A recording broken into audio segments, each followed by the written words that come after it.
আইএসএলকে নেওয়াই উচিত না।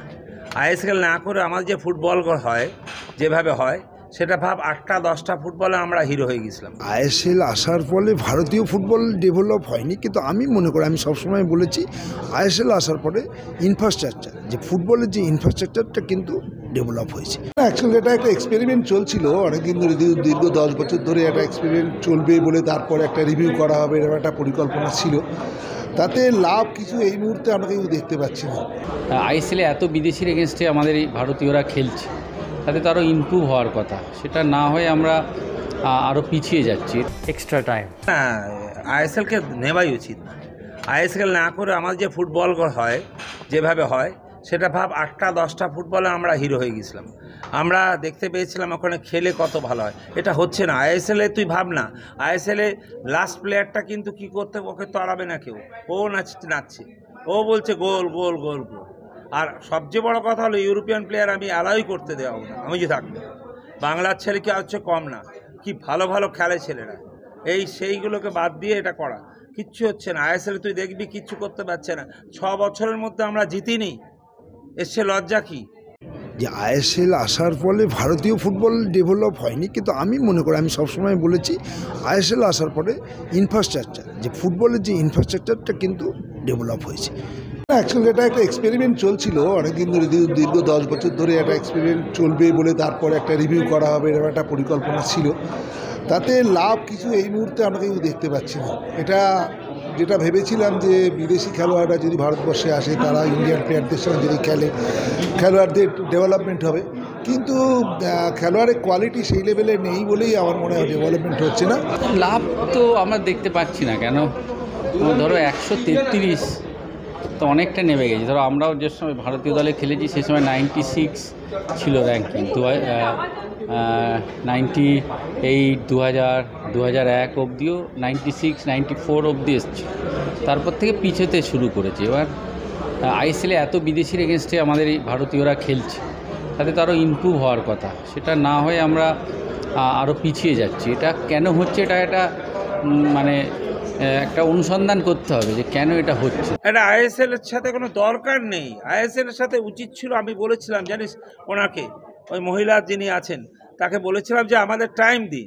আমি একটা কথা বলি এমপি হয়ে, যে আপনি একটা করুন যে প্রত্যেকটা যারা লাস্ট হবে তাকে সরিয়ে দেওয়া হবে, যেরকম হয় রেলিগেশন সব, সেটা করুন।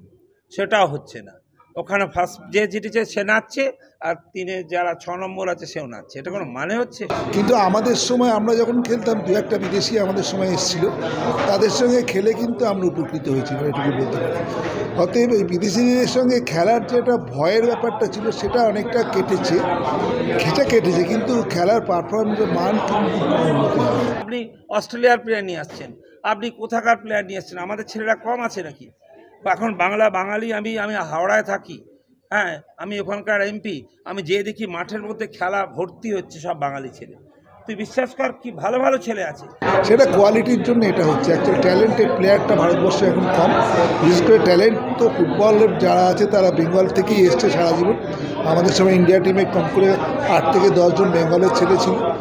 তা বেঙ্গলের যদি যতক্ষণ না টিমে বা ইন্ডিয়ান টিমে আইএসএল টিমে বেশি খেলবে, ততক্ষণ ভালো রেজাল্ট হবে বলে মনে হয়। অতএব ফরেন প্লেয়ার যতই আনা হোক, ভারতবর্ষের ফুটবলে এই মুহূর্তে অনেক ডাউন হয়ে গেছে।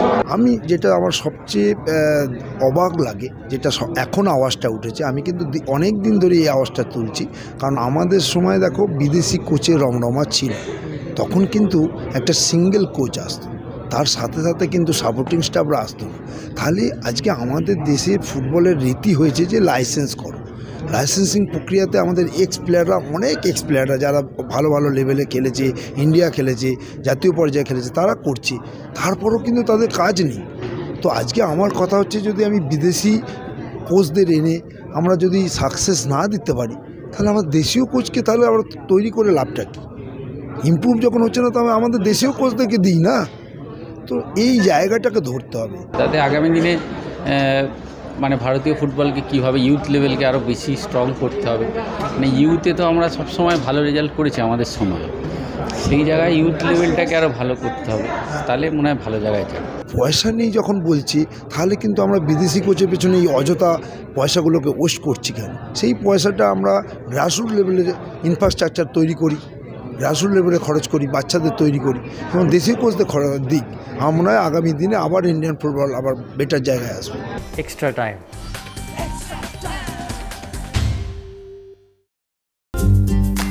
লেটেস্ট নিউজ আর এক্সক্লুসিভ ভিডিওর সঙ্গে আপডেট থাকতে এখনই সাবস্ক্রাইব করুন আমাদের ইউটিউব চ্যানেল।